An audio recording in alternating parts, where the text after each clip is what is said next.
My first club experience was, like, I've been going to a lot of commercial clubs because I wasn't aware that other clubs existed really. So I was going to places like Barcode and like Velvet and Swords, and like they're not good, like just commercial spaces. And I think it was like, it was a friend's birthday was on in Wax and Spy, which turned into Law Society, which is now Farrier and Draper. And I went in, and that was that night chemistry that I was mentioning, and it was like electro in the basement and indie upstairs, and I was like, what the fuck is this? And then that was it, and I was just like, I'd never seen so many like-minded people in one room. I'd never seen people that knew the words to songs that I knew as well. I remember just seeing like indie kids upstairs and loads of people that were like dying to get stuck into a lot of like electro and stuff like that, and take a few drugs as well. Like they were like downstairs, and it was like, I was like, I like downstairs.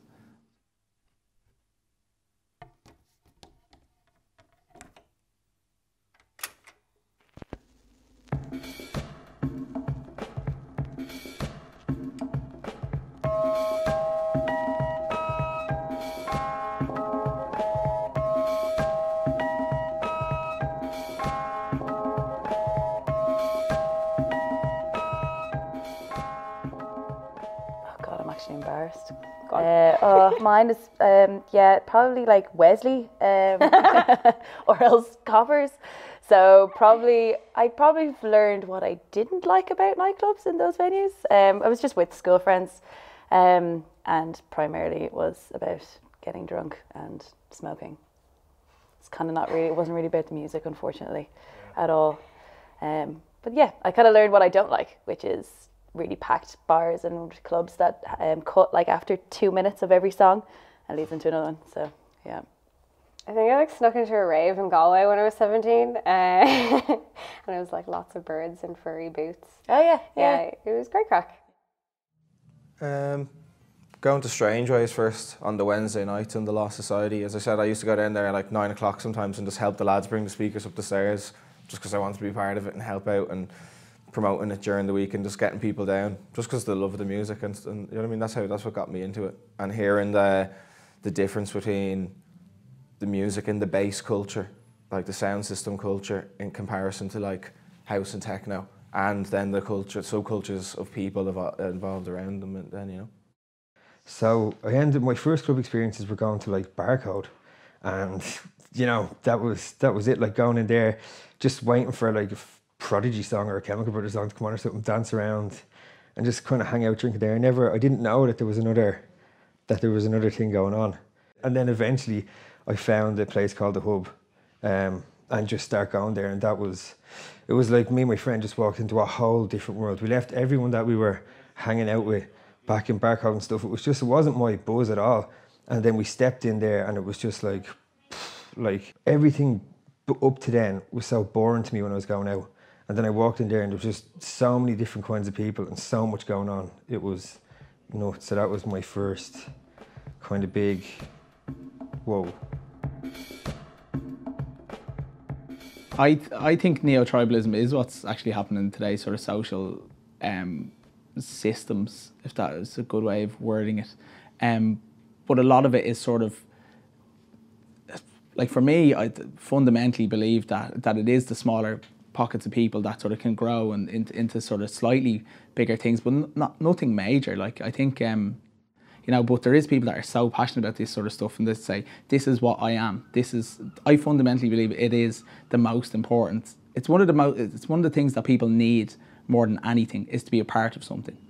If you watch a certain show, you want to interact with people on that sort of stuff. You want to go, oh, that's my show. You know, you love telling people, oh, did you watch that new thing on Netflix? And hopefully you can be part of that new little tribe and these new pockets. And, you know, even like Facebook groups like 4-4, that's still relatively niche, small thing, talking about who's your favourite rotary mixer DJ and stuff like that. I go, geez, that's so fucking niche. The smaller gigs maybe, or the smaller clubs, would have more of a sense of community, especially the ones that are like longer running. Yeah, because the same people go. Yeah, same. Like I'm actually just thinking of like the likes of like Mother and stuff. Like there's such a community vibe around it, and there's like if you ever just like, you could go out on your own and bump into 10 people that you know there, and they're there every week, and they go because they just want to pay homage to the dance floor, you know. The club would be sort of like a home to a community. I suppose the people involved in the running of, say, a night or something, that might then, I suppose they'd be the ones kind of helping create the community. But the clubs are really important because you have to find the right place that works for you. And it always stems back to what I was saying about really enjoying nights when it is just, you know, not that you know everyone, but you think everyone in the room with you is of a similar taste to you. People can really narrow down on and be like, I'm into like lo-fi, vaporwave, chill shit. And you could be into like hardcore, industrial, like whatever.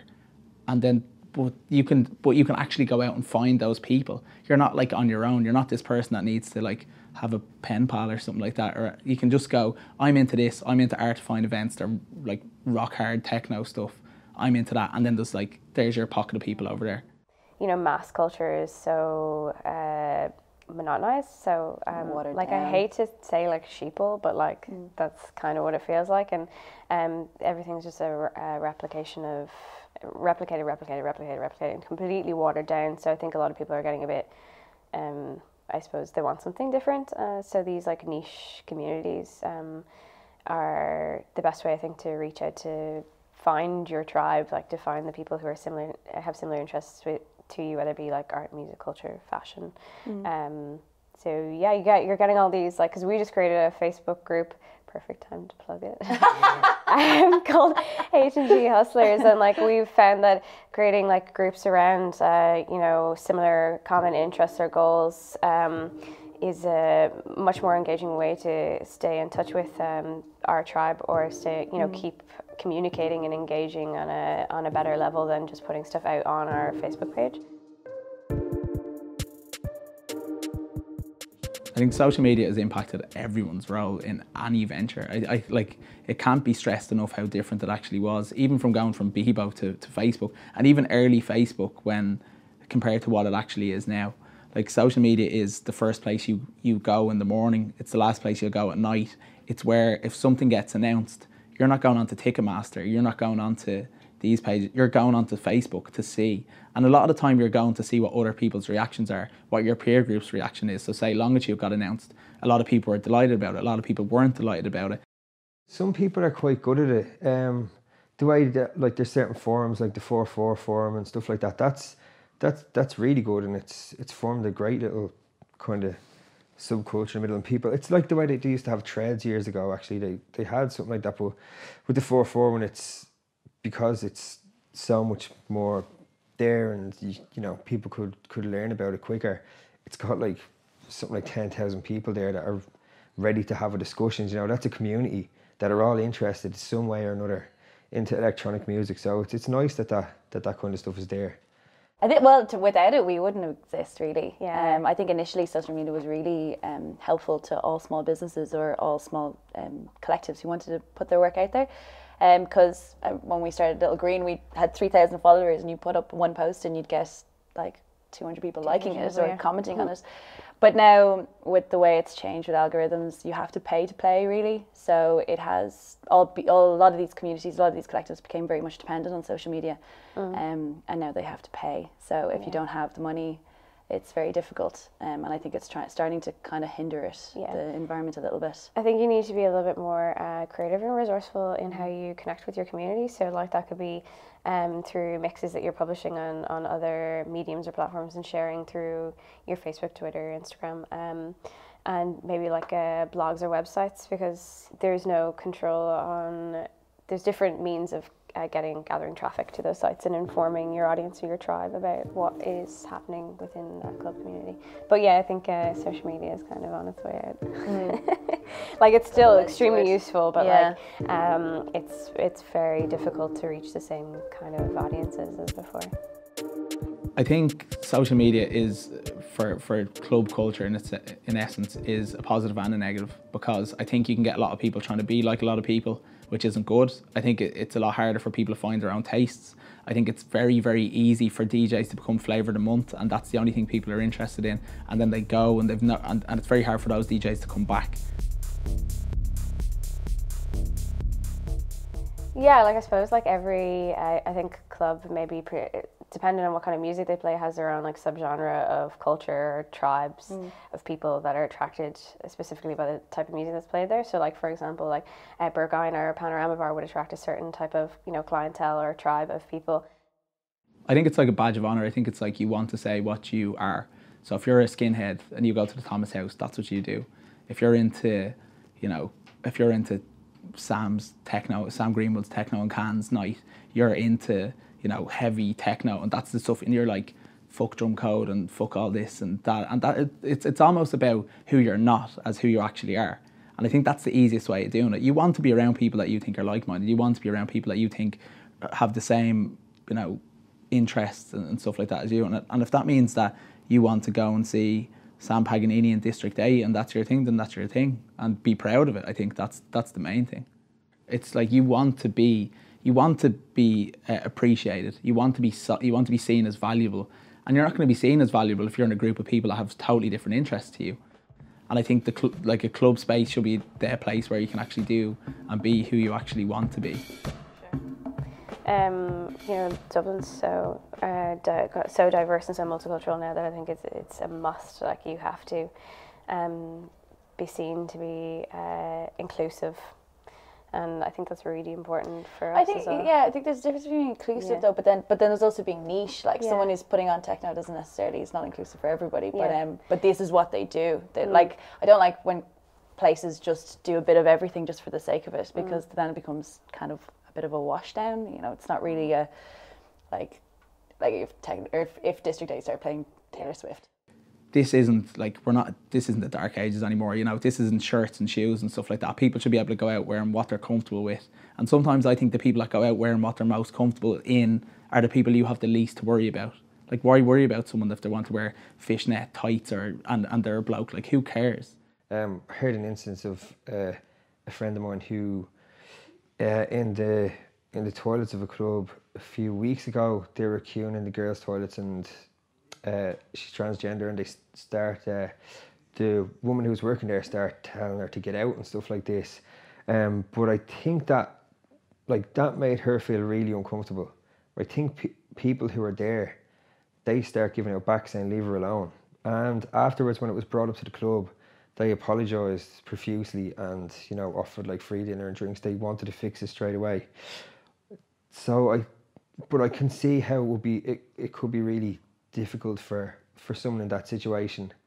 I definitely find some Dublin clubs restrictive. I haven't been I've been subjected to some things before for trying to be a little bit more comfortable wearing a pair of tracksuit bottoms into a club and stuff, just because I thought I could get away with it. But there's clubs in Dublin that haven't let people in because of how they've been dressed and the form of expression that they want to get through dressing, and that's not something that I agree with, and it's a reason why we wouldn't do gigs in that venue going forward. I think that the people wearing those clothes aren't the problem. I don't see why there is a problem. And I think Dublin has been quite restricted, but I think that is actually changing now.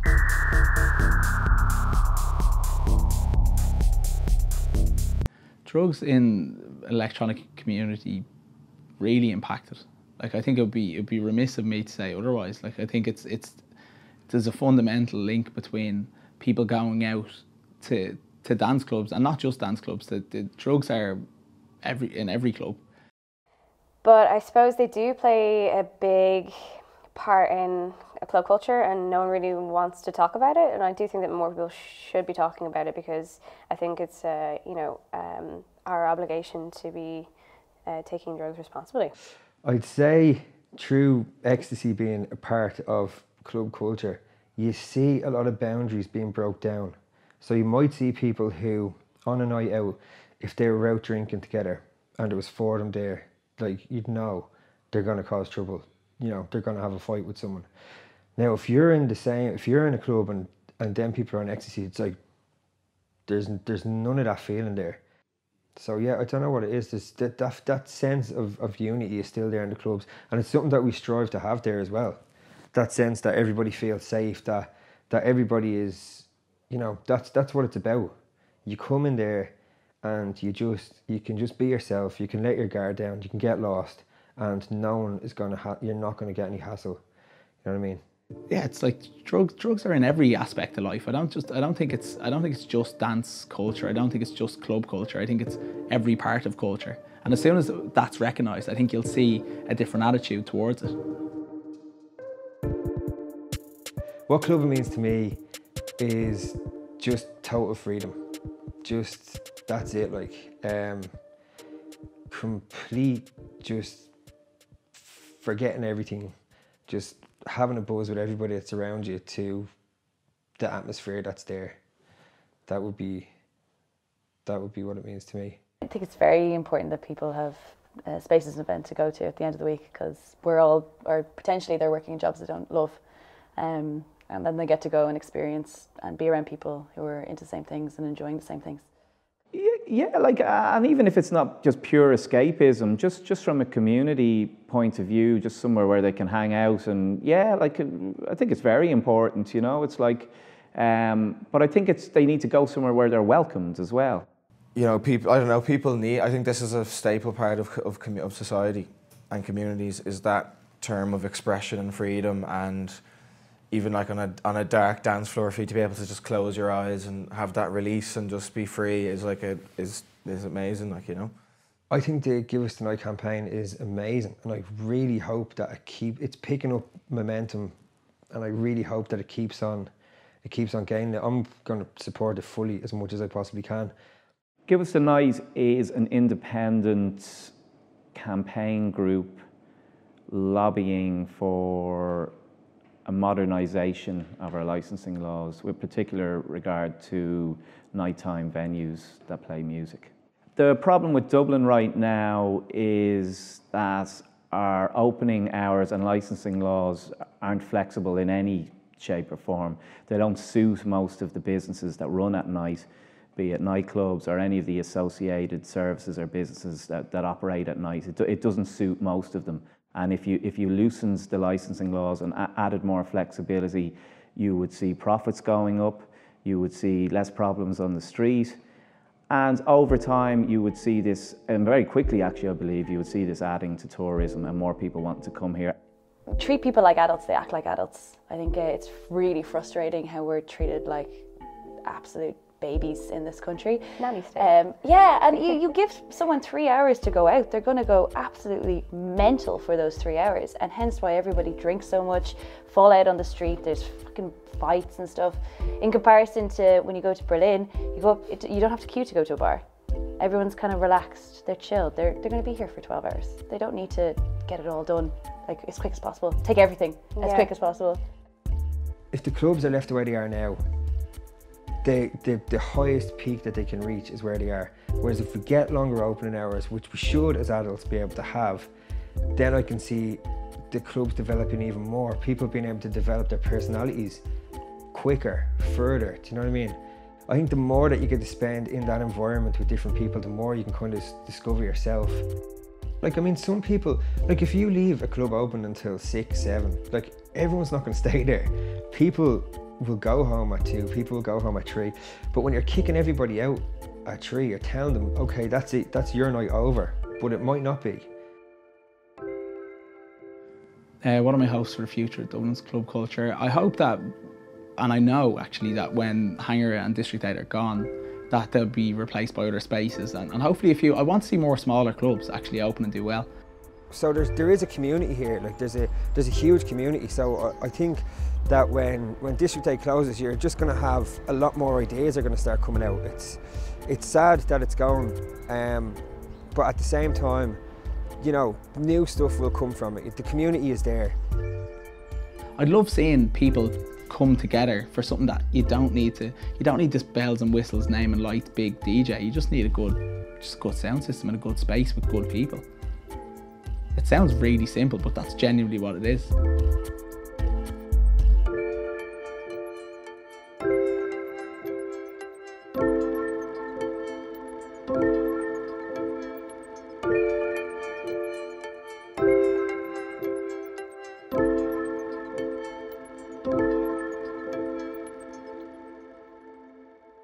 We'll shepherd them.